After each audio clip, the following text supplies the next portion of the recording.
The sound of text messages drowned your ears. The constant noise filled your head. Although vague, your family understood the nature of your work. Most phone calls were left unanswered, but the words across your screen, from when you collected it from your desk to peruse the string of thoughts, slowly filled you with a sinking and twisted feeling. A numbness crept inside, as if time refused to budge and stilled for this moment to linger. If your mind was a highway, all thought and motion just stopped.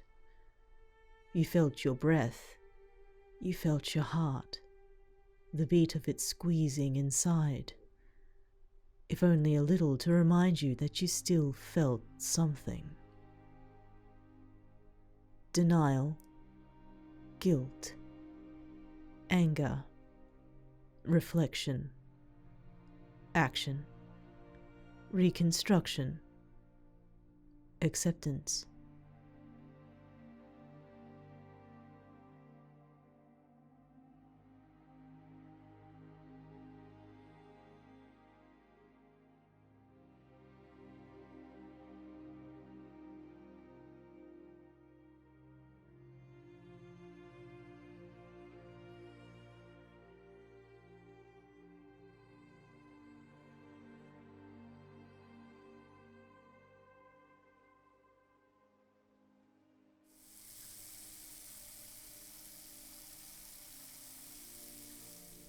Midoriya stepped out of the hot shower, grabbing his towel from the rack and drying himself off.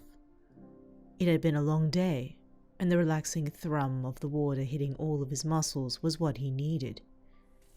Meanwhile, you finished cleaning the dishes after a nice meal. Frankly, the conversation about water sharing privileges made you giggle to yourself. Hot water setup was a trouble during the time the both of you settled into your new home. The sound of your phone caught your ear, noticing the text messages arrive one after the other. You casually washed the rest of the dishes, drying off your hands, and reached out for the phone, swiping it open to read the incoming messages from family, no less. A content smile graced your lips after a good week of working hard and enjoying the new apartment, despite still trying to arrange the newly furnished home. However, your eyes trailed through the messages. Your smile slowly pulled by its corners. Your shoulders dropped. Your eyes felt distant, as if staring at the words would shed some light to the growing uneasy feelings you began to harbor. "Hey, cutie," called Midoriya as he slipped on a white tee. "Done in the kitchen?" He was met with no reply. Watching your back by the sink, your head low, still staring at the dimly lit phone screen. You were still, as if you were a statue, your mouth agape with your hand hovering over your lips, tentatively wondering whether to clasp over them to hinder this overwhelming feeling. Yeah," you shakily answered, putting your phone to sleep. "All done." Midoriya eyed you with concern. Your tone sounded forced, he thought, before you turned to him with a smile as best as you could. He could see your brows furrowed despite the smile you put on. Your eyes betrayed you, and he saw the prick of tears stinging the corner of them. "Hey, what's wrong?" he asked, concerned. "Oh, nothing," you squeaked while you harshly rubbed your eyes with the back of your wrist. "Just some family stuff. I can call them a little later." Midoriya's eyes immediately trained towards yours, holding your shoulders in his warm hands and feeling them tremble. But you continued to ramble, the smile still present on your face. It's not a big deal," you spoke with a broken voice. "It isn't. We should just relax tonight. You said a movie, right? Just on the couch? Hey. What happened? Nothing at all. You denied, your smile pulling at your lips, but slowly slipping away. Midoriya felt your shoulders shake more violently, trying your best to contain this overwhelming sadness that refused to leave. He squeezed your shoulders, a reflex of his that only unhinged what willpower you had. Your tears slowly started to stream down your cheeks, yet that smile, that shred of happiness you were clinging onto still remained.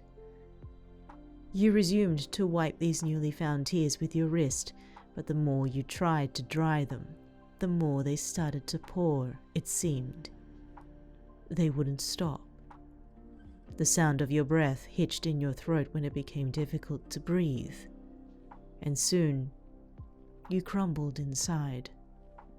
The smile you tried to put on pulled into a frown while the tears refused to alleviate.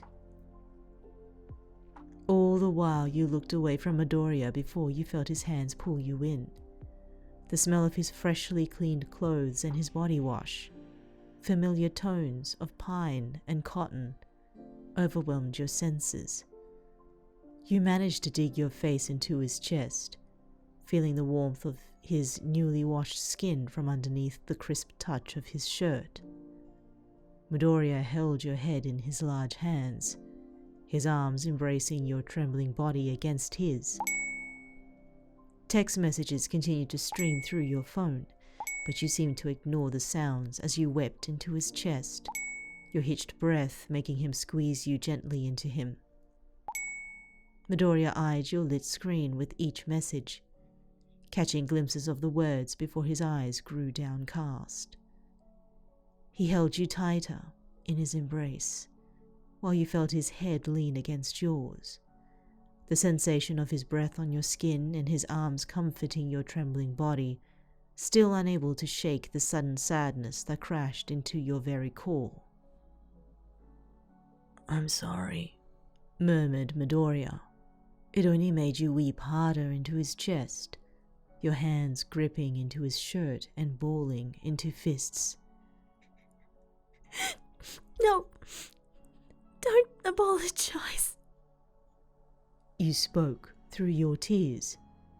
It's just... It's not fair. Midoriya held you close, feeling the weight of you crumble in his arms. He had never seen you like this, vulnerable and lonely despite his presence, and yet a strength glimmered amongst it all, only fracturing from the tears you shed. He cradled you before his lips gently pressed into your neck, holding you close and gently caressing your hair. There were no words. He could never imagine ever responding graciously to news difficult to digest. Do you want to talk about it? He asked, feeling your hiccups against his skin. A small nod from you was his only reply before he released you from his hold, seeing the red in your slightly swollen eyes. Your fingers still held onto his shirt before he led you to the open lounge, his hand on the small of your back, directing you there. Your mind felt blank, but it was filled to the brim as you sat down on the couch. There was so much to say, you thought. Midoriya sat beside you, his large thighs brushing against yours and his hands encircling your smaller ones, his fingers clasping onto them with a gentleness in its touch. Tell me about them, he asked, while you stared at the floor. With a deep breath, you finally looked Midoriya in the eye, before you hesitated. How do you speak of a loved one, now long gone from this world?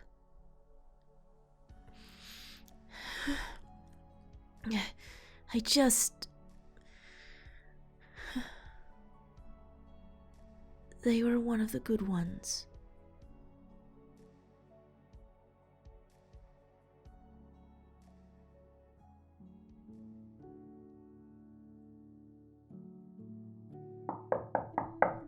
A rapping at the door woke Bakugou from his sleep when he rolled over in bed, finding the fluorescent light of his clock reading somewhere past midnight. He grumbled under his breath while the knocking continued, a deep and threatening growl escaping his throat in frustration before he pulled himself out of the comfort of his bed. He was tired, exhausted. The week had him pull all the stops while he was on patrol, and all he wanted was a decent night to himself. The knocking persisted. Angry for his interrupted sleep, he dragged himself towards the front door of his apartment, his loose black slacks brushing against the wooden floorboards of his studio apartment.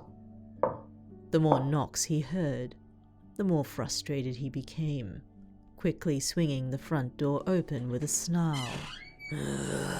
Don's face. How many times do I have to say no to your dumbass? His scowl, though heavy-lidded, did not find the blonde in question by his door. Instead, you stood there, your head low, refusing to look him in the eye.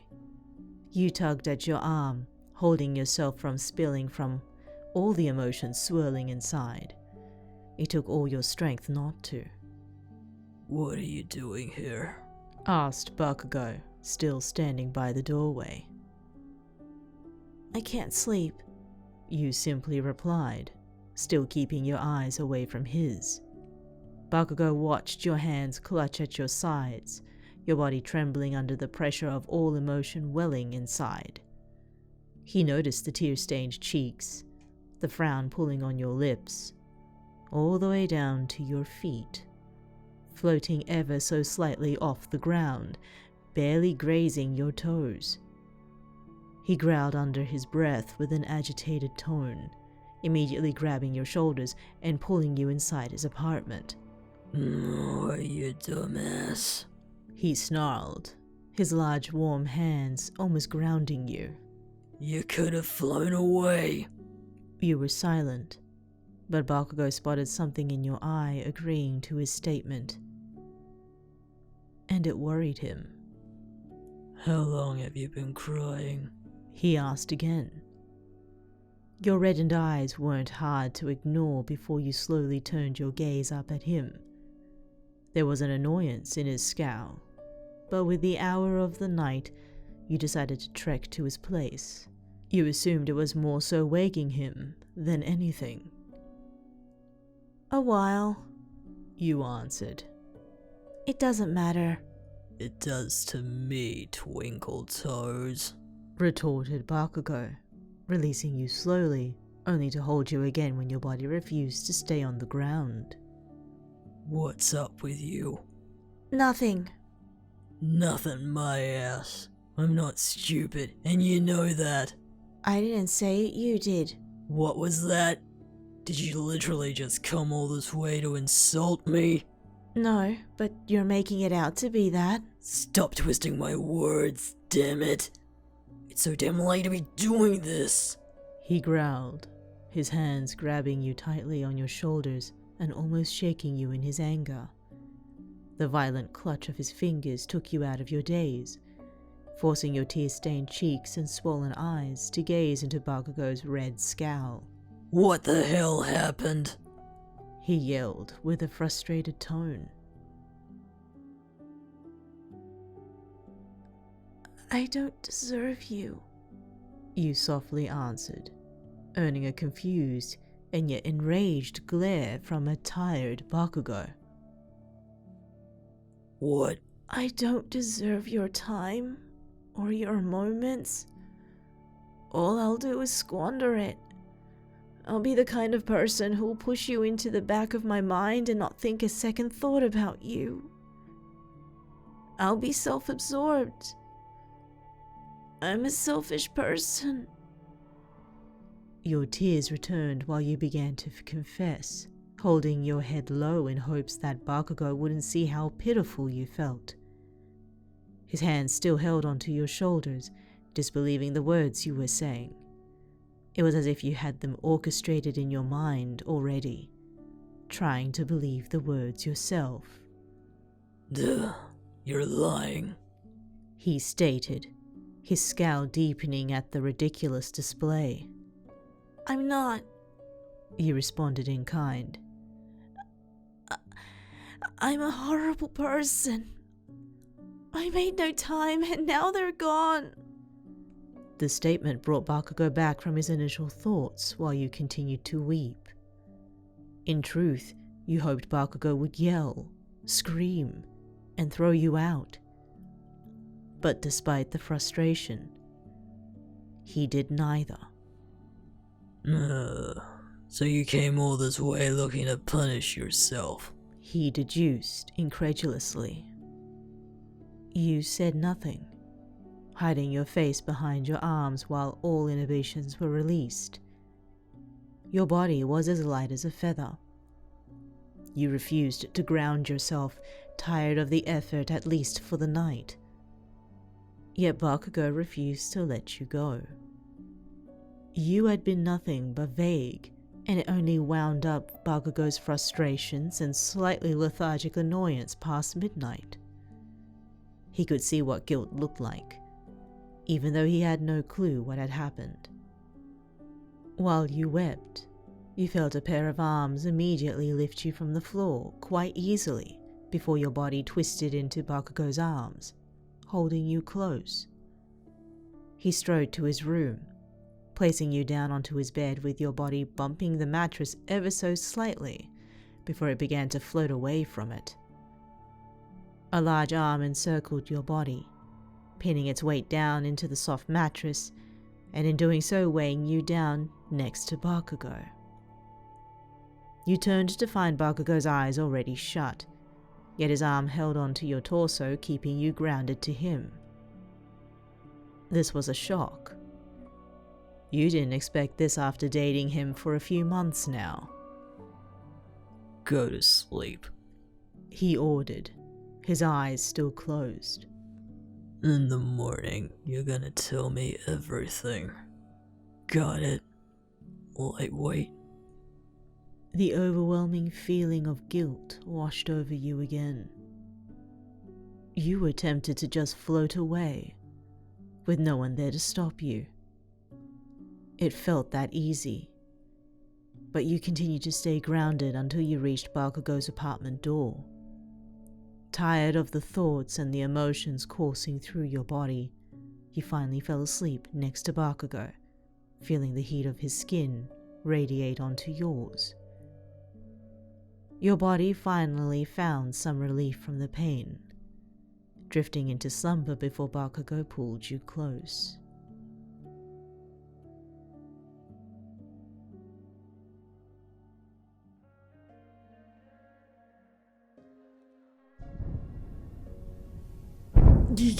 Whoa!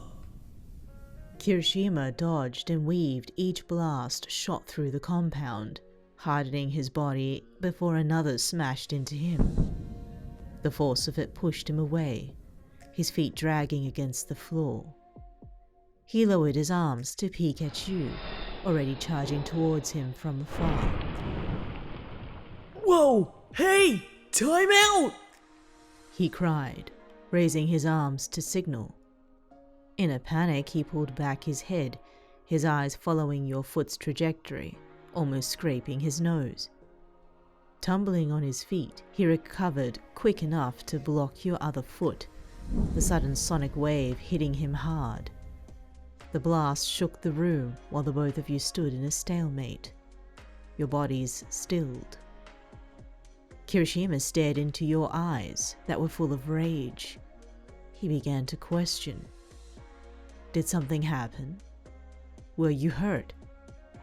He soon questioned himself, wondering if he had done something wrong to warrant your actions during this training session. Did he hurt you? Tears pricked the corners of your eyes while you held your footing, pushing against Kirishima's arms harder as if your own strength could manage to break through his hardened arms. You were furious, outraged, and you had no outlet over the past few days to release all of this emotion, even if it were destructive. When Kirishima had invited you out to another training day, you felt some form of joy. But it quickly turned into one of opportunity, hoping that you could work your thoughts out on the field. Sadly, that wasn't the case.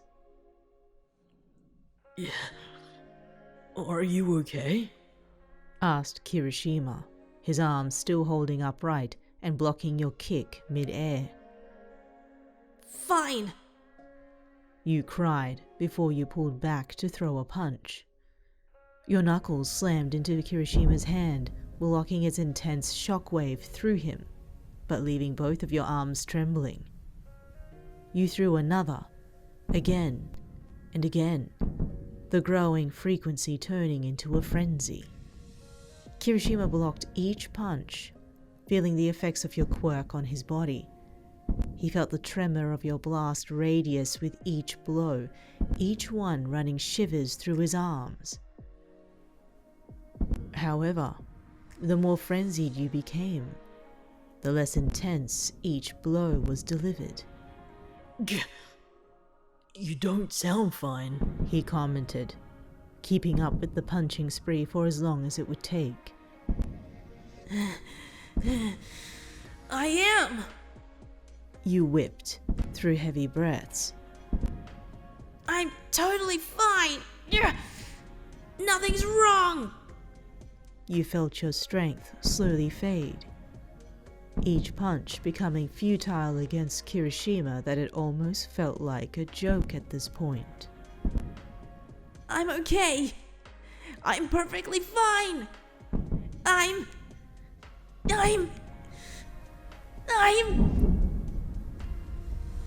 Within his grasp, Kirishima grabbed your fist, holding it tightly and rendering it immobile. You pulled against him to no avail, only fooling yourself more as you threw another punch again and again, your knuckles slamming into his hardened chest. You gritted your teeth, bearing the pain, your anger swallowing you whole. Kirishima had seen this before, not from you, but from Bakugou many times. But something was a little different about your anger. It felt self-centered, self-destructive, as if all the punishment you were giving to him was meant for you. He slowly came to that realization when your knuckles began to turn raw, but eventually your hits grew softer. Your strength began to drain as you felt all of your emotions hit you at once. The tears that you've held back for a while now began to water. Your heavy blows turned into weak and frail slaps, finally leaning into Kirishima's chest while you still slammed your fists into it. Kirishima watched as your head found its place square in the center of his chest, feeling your warm breath through your cries against his skin. Your shoulders trembled while you continued to hit Kirishima, more so from the anguish that started to fill you than the rage that drove you earlier.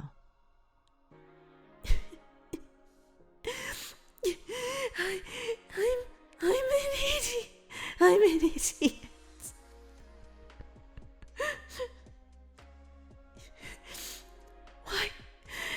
Why do the worst things happen to the good ones? Just why?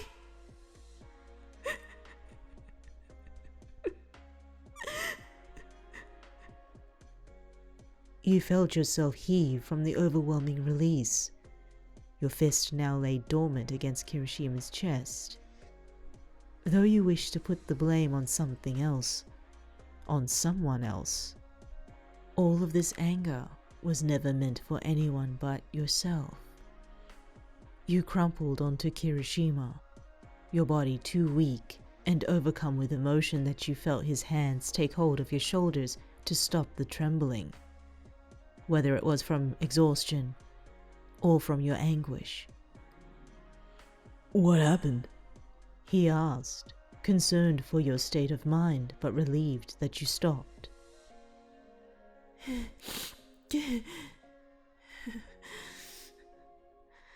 A close member of the family passed away. You slowly admitted, not lifting your face from his chest. It was their time, but it didn't have to be. I just got through so many calls with my family, and fourth kind let me take a couple of days when I told him the news. But I thought this would help. You know, being practical and active. Guess it didn't. Kirishima still held you, but only listened, taking in all this new information. Although he felt relieved that he wasn't the cause of your pain. He learned about your past few days, inwardly reflecting on his bubbly attitude when he invited you to this session. He assumed you were still on duty. After all, these sessions were during work hours. But knowing now you came here out of volition was heartwarming, despite the circumstances. I'm tired, you concluded, now feeling the burn on your knuckles. Slowly, you felt a large calloused hand grab yours, gingerly bringing it up to inspect the rawness of your knuckles. Kirishima gently smiled, his eyes staring into your now recently wet and sore ones. How about we patch this up? I'll call it a day with Fat Gum and we can spend the rest of it somewhere you want to go. What? No! I'm not going to take you away from work. It's alright, he reassured. Come on, let's go get the med kit. We'll just chill out for the rest of the day. Okay, Thumper? Kirishima led you by the hand out of the training room to the lockers of Fat Gum's agency. You felt that guilt return ever so slightly, reflecting now about how you brought your personal agenda into a workplace. But looking up at Kirishima, still smiling, almost made it bearable. After a few months of training with him, you discovered how much of a good guy, lack of a better word, he really was. A smile crept on your lips, but briefly, after the thought. However, it didn't go unnoticed, feeling Kirishima's hand gently squeeze yours. Ow! My bad.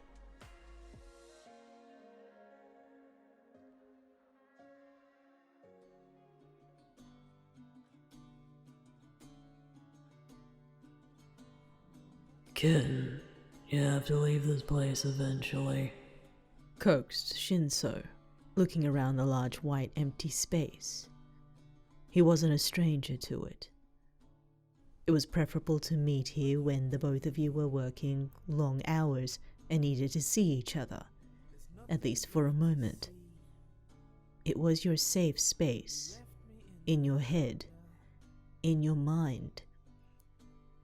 However, you only allowed this meeting due to your current state of affairs. You were a disheveled mess, wearing your jammies loosely on your body and your mussed unkempt hair as if you no longer cared. Your shoulders dropped in slight defeat. You sat on the white pristine floor with your back to Shinsou, slightly ashamed of how you looked. Curse your quirk's drawbacks. You wished you could at least recreate yourself in your mind. I'm not ready. You spoke, exhausted. It's been 2 weeks since the news.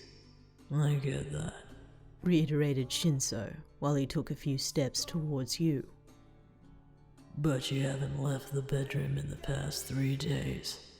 I'm not going to walk around on eggshells when I know you already do that when I'm not home. You breathed deeply after hearing his thoughts on the matter, your head hanging low. He wasn't wrong. Right now, his body was probably sitting on the couch just outside the bedroom, his bed for the past few days while you wallowed in the linen. Ever since receiving the terrible news of your family's loss, the shock of it prevented you from working effectively in the precinct, even though you had attempted to be as logical and as objective as possible. You were aware of the stages to follow. It was the first thing that crossed your mind, but knowing those things when a loved one had left this world felt distant.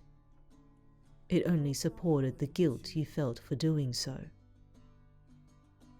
I needed time to think. You explained. I know that doesn't excuse my behavior, but I just don't know how to process this yet. That was a half-truth. You felt it in your rib cage. The past few days had been nothing but hiding away from the world for something out of your control. However, you wandered to times when you could have made time for them. You could have shared your time, shared your memories, made new ones before it was too late. And now it was too late. A shuffling caught your ear when Shinsou sat next to you, the image of him in your mind, dressed in a loose shirt and shorts. You wondered when he must have collected his clothes from the bedroom.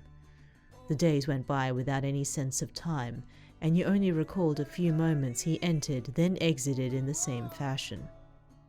Seeing him next to you, despite it being a mental image, made you choke and swallow that guilty feeling again.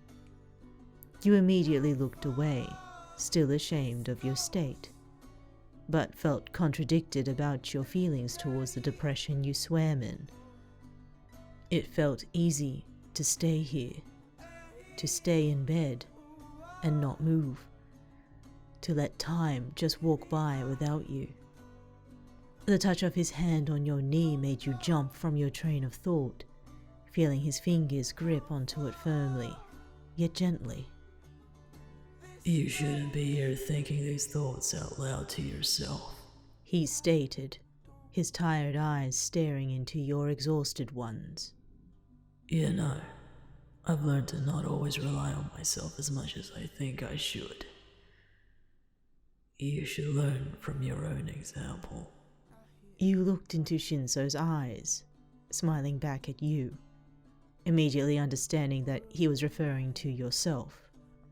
Someone who was capable of relying on others in times of need, who wasn't prideful in their actions.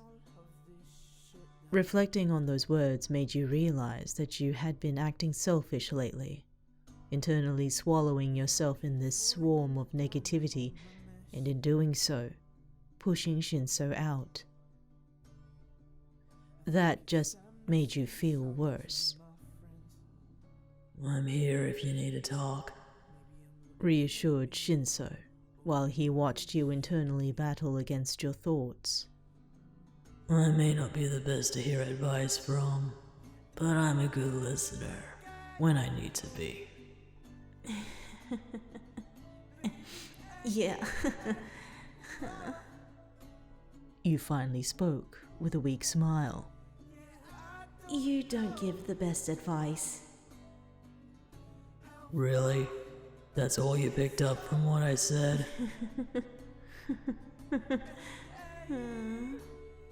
A weak giggle erupted from your throat before Shinsou felt your hand over his that still laid comfortably on your knee.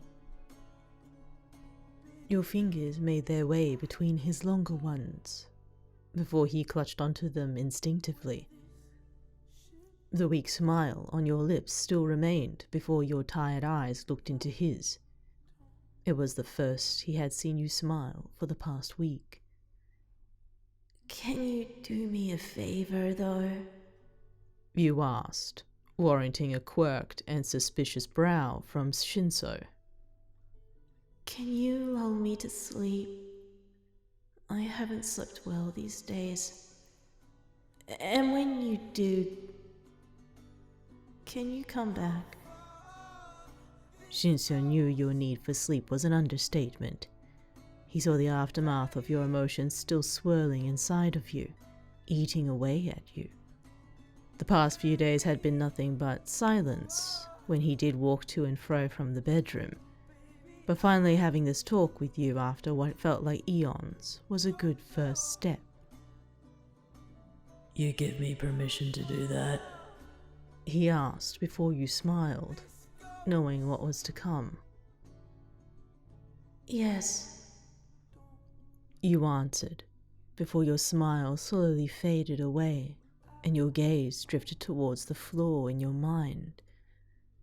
You felt relief wash over you when all control was relinquished, feeling Shinsou's hand tighten around yours.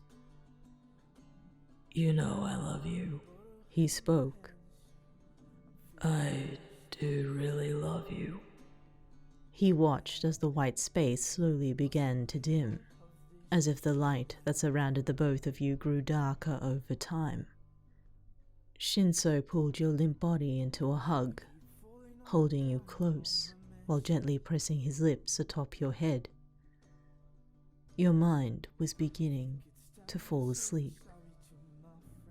Go to sleep. Sleep well. I'll see you soon, kitten.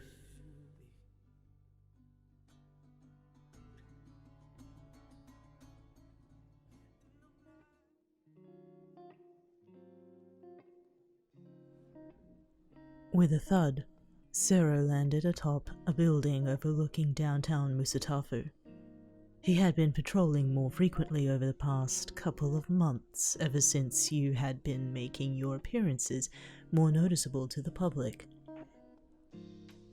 It felt odd to him, though.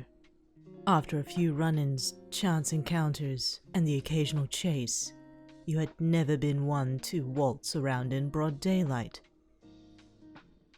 In fact, as soon as you frequented yourself in public, Sero now hadn't seen you in weeks.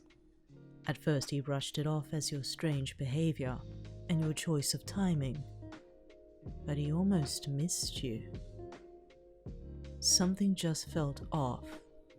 It was no surprise coming from you, but Sero felt in his gut that you were almost self-destructive over a month ago. 1 week of pure adrenaline-filled chases around the city, but it was over the smallest of crimes. Petty ones. Just that alone made Sero question your motives. If he knew one thing, he knew you weren't petty. He sighed in exasperation. It was another dull day of patrolling, and if anything, his shift was ending. He turned to make the quick trip back towards his agency, when something familiar caught the corner of his eye. In the evening light, he spotted a familiar fur trim round the corner of the building across the street by foot.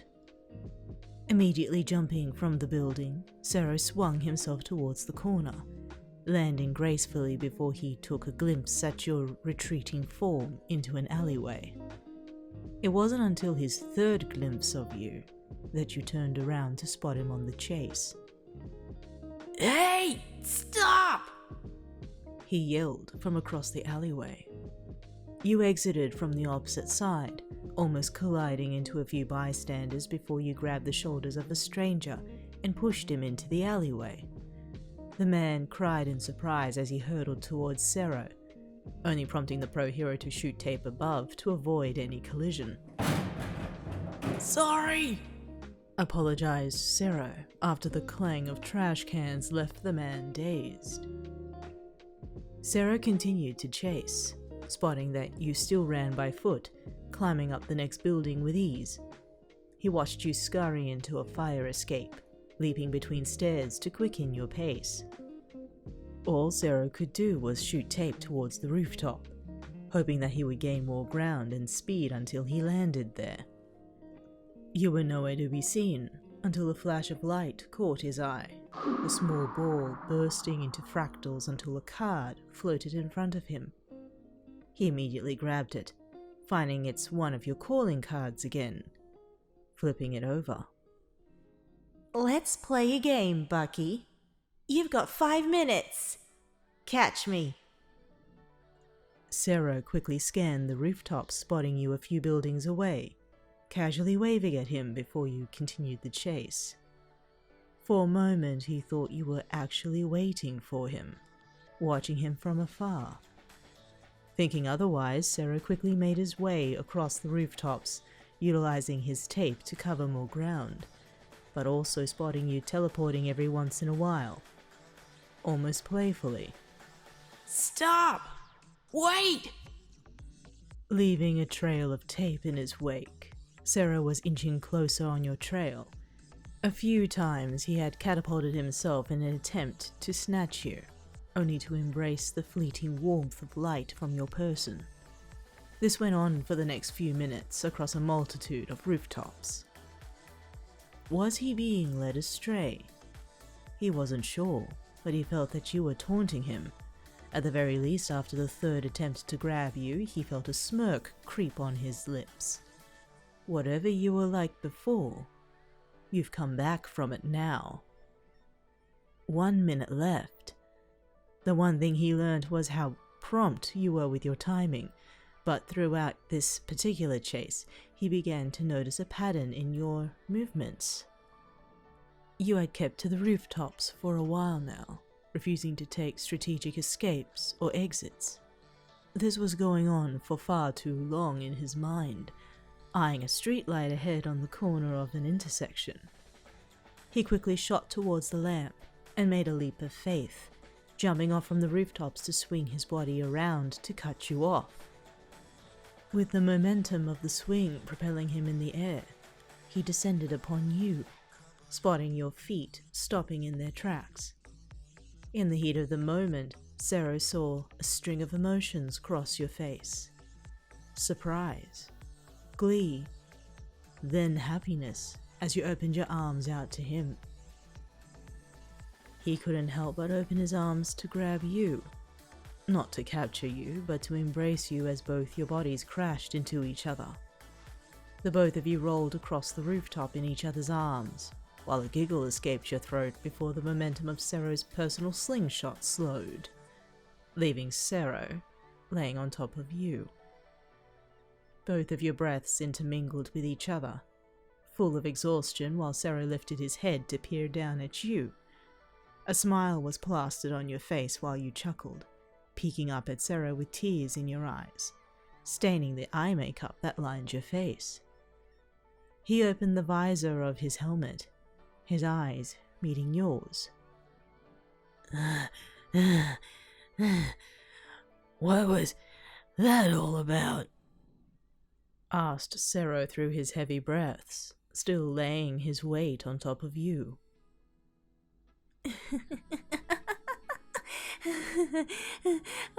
I needed that.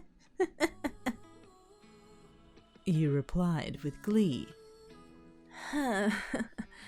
I just needed to feel normal again. That was normal? Sero was only met with a grin from you, laying underneath him with no intention to struggle or flee. Your arms wrapped around his neck as you held him close, pulling your body up to meet his, now sitting with each other. You tightened your embrace, holding on to the hero with all the strength you had. You missed it too, haven't you? You asked in his ear, relaxing into his frame. For brief moments, Sero felt elated before his arms encircled your body, holding on to you. He still didn't know what your intentions were, and what you had been doing over the past month of going dark. But while you relaxed into his chest, he felt the need to try something new. Yeah, I guess I did, he answered reluctantly. Mio caro. He felt your body stiffen a little from the name, only briefly before a chuckle escaped your throat, continuing to hug into him. Thanks to Aoyama somewhat. Sero took a slight interest in Italian.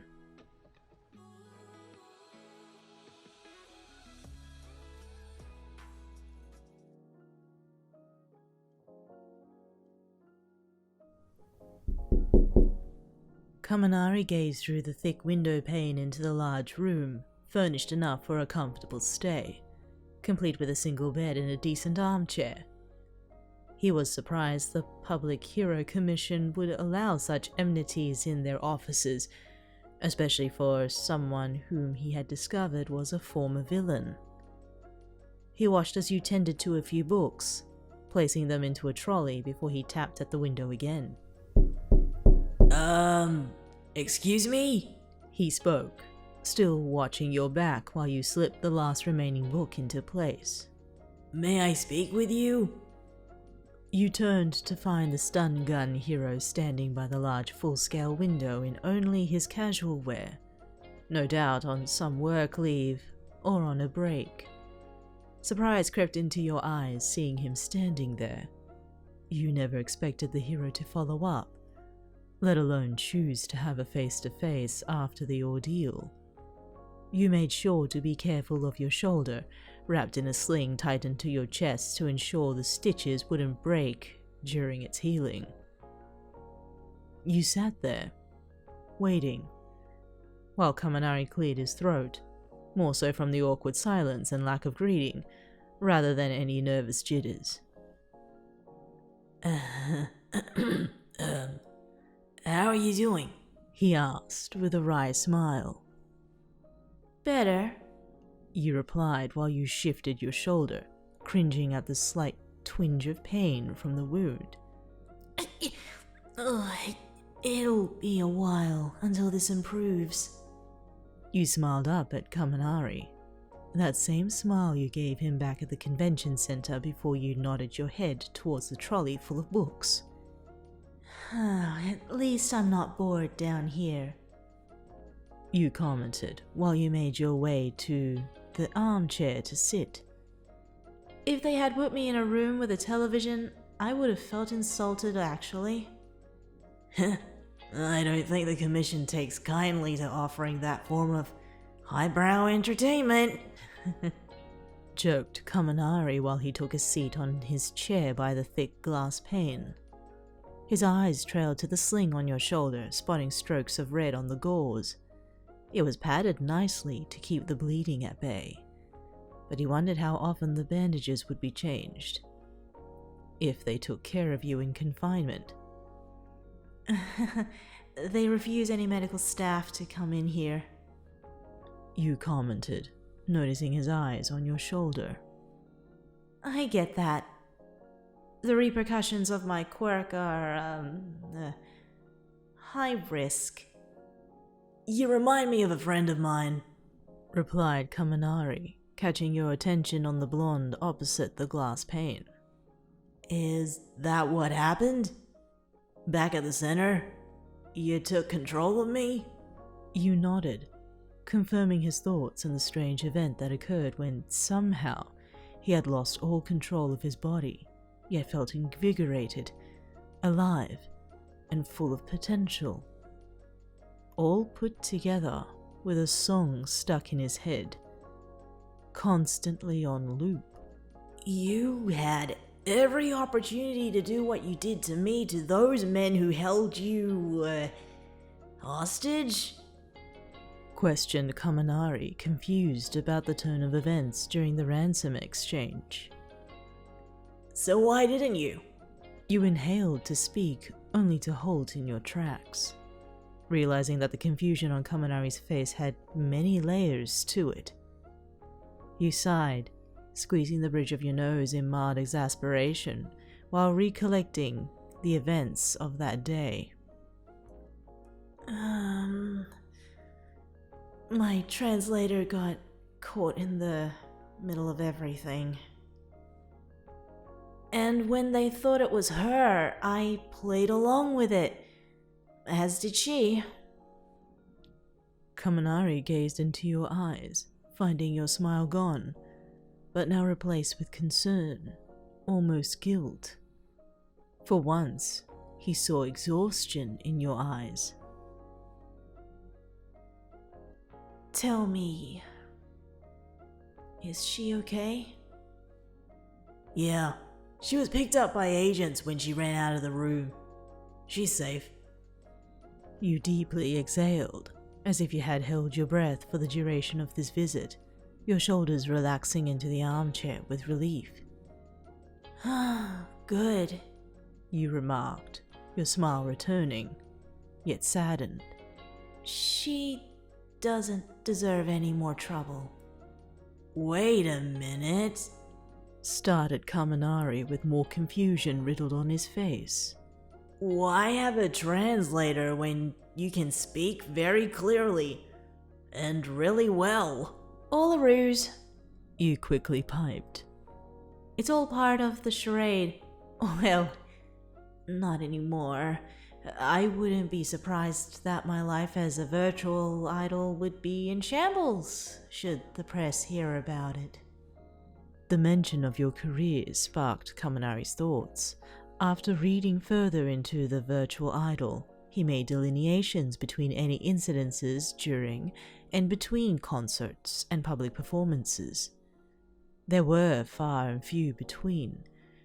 A pattern Kaminari found that reflected on the frequency of any quirks used during these events. However, he had discovered that a number of these quirk-related incidents caused damage to specific locations. Ones that were run by byproduct factions from the former Paranormal Liberation Front. The trajectory of your career both amazed him and yet tickled his curiosity when he conversed with the commission of you being a former villain, one that was once a part of the front before its fallout. Despite your origins, every act that occurred publicly had been nothing but forgiving, filled with joy through sheer entertainment and what looked like rebuilding on your former life, whatever that entailed. Kaminari saw something else, nothing villainous or malicious. He saw penance. He saw it in your eyes when you asked about your translator. He had so much to ask and yet very little time to do so, given the Commission's strict rules on visits.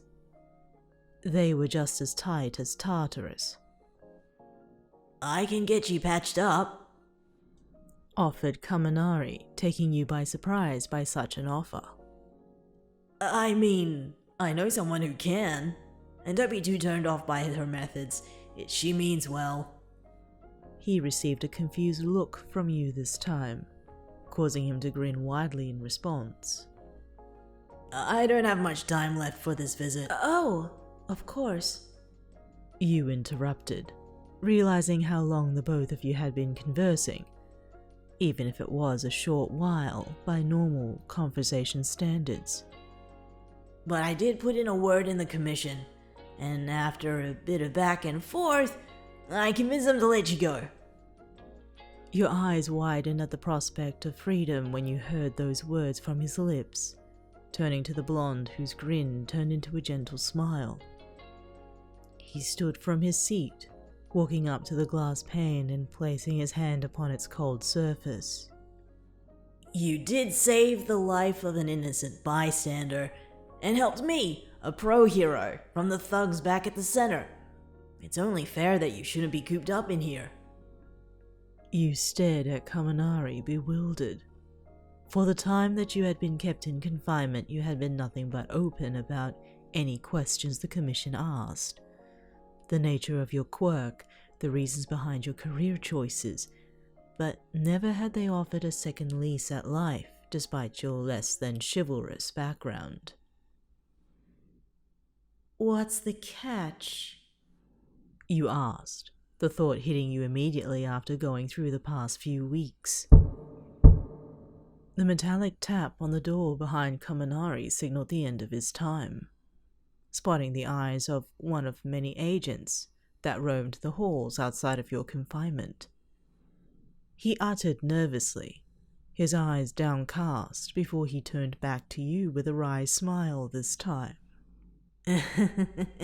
I'm your bodyguard, he answered before he pulled away from the glass, stepping backwards on his heels to leave the room. You're under my watch when they release you. You can't be serious, you replied. All you were met was with that same wry grin from Kaminari, while the door behind him opened. Hey, when you get an idea into your head, you find it in everything, commented Kaminari, catching your slightly perplexed reaction to the very familiar quote. Victor Hugo, Hunchback of Notre Dame. Spotted it in your collection. You eyed your trolley of books that were neatly stacked against each other, only for your interest to peak further when the realization dawned on you that all the publications on the trolley were all in French. Your eyes slowly turned back to Kaminari, spotting a cheeky smirk on his lips while he waved casually towards you. I'll see you soon. I've got more things to talk about with you, mon ange. The sound of the door closing behind him left you alone in the empty room. Silence returned, and for a brief moment you sat amongst it before a light chuckle escaped your throat. So, he had picked up French somehow, or at the very least learned how to read enough to translate within a short amount of time. Your chuckle turned into laughter, remembering the quick exchange between him and yourself during that hostage situation.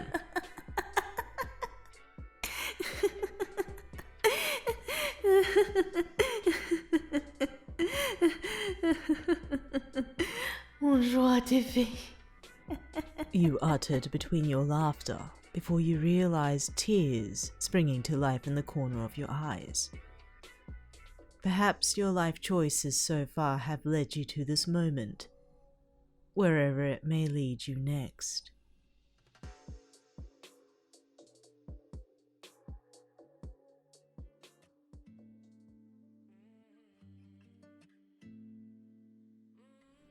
Todoroki stirred from sleep while his face caressed into his pillow, feeling the crisp linen across his body, but nothing by his side. Finding the other side of the bed empty, he slowly woke to find you sitting by the edge of it, watching the sun rise through the windows.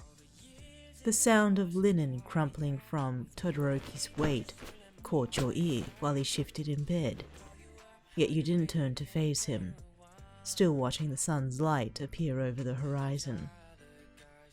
With a heavy step, Todoroki made his way to the other side of the bed, sitting beside you in silence. Not a word was spoken from his lips while his tired eyes welcomed the first rays of light to dawn a new day.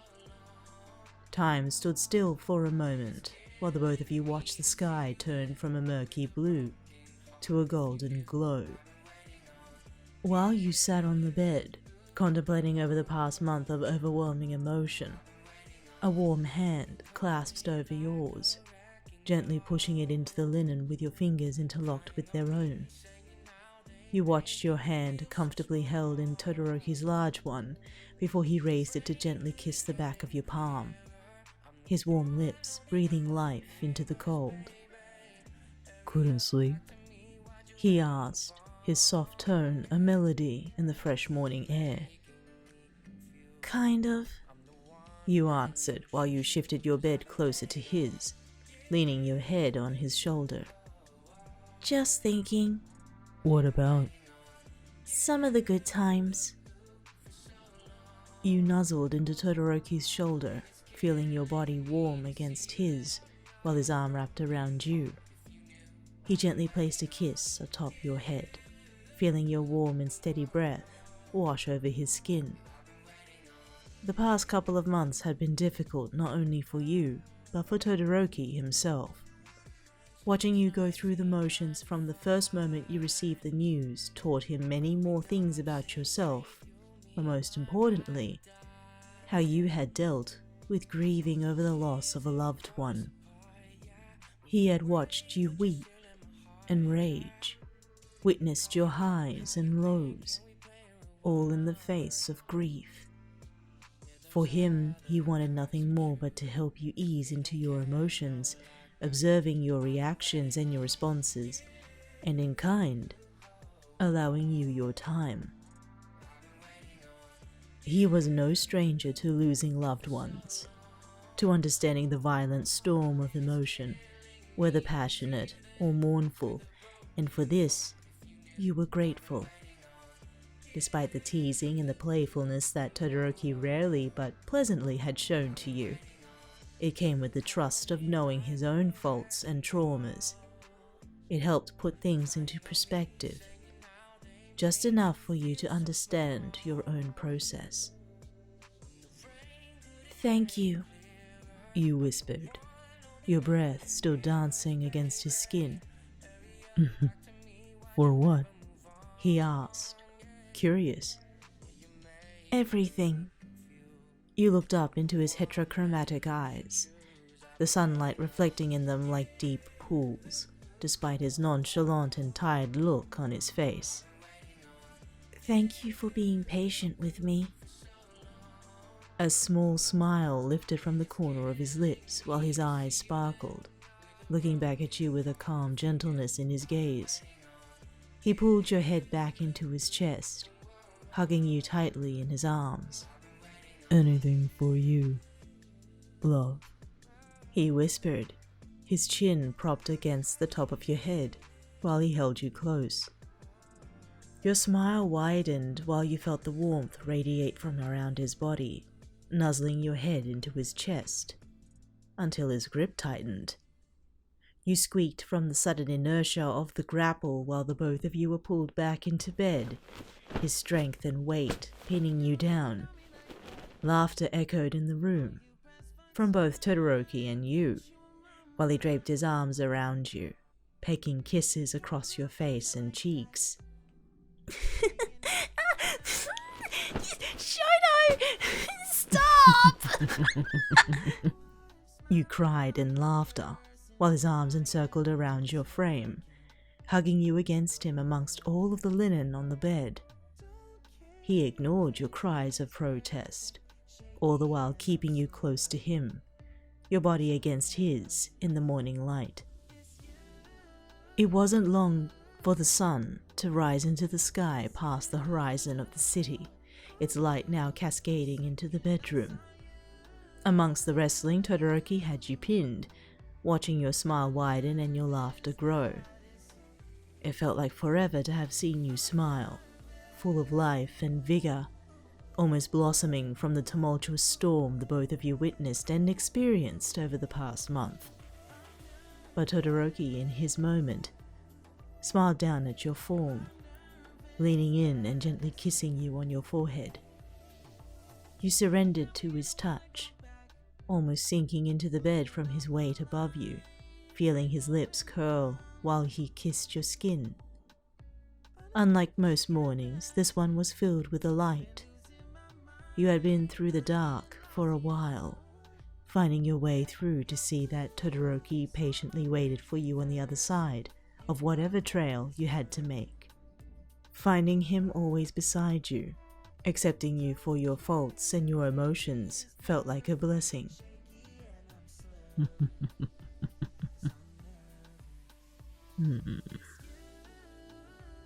Welcome home, he whispered while he nuzzled into your neck, making himself comfortable in the now messily tossed bed. You chuckled playfully in response while your arms wrapped around his neck, engulfed in the constant warmth while the morning breeze entered the room. Today was another day, a new day, and life never stops.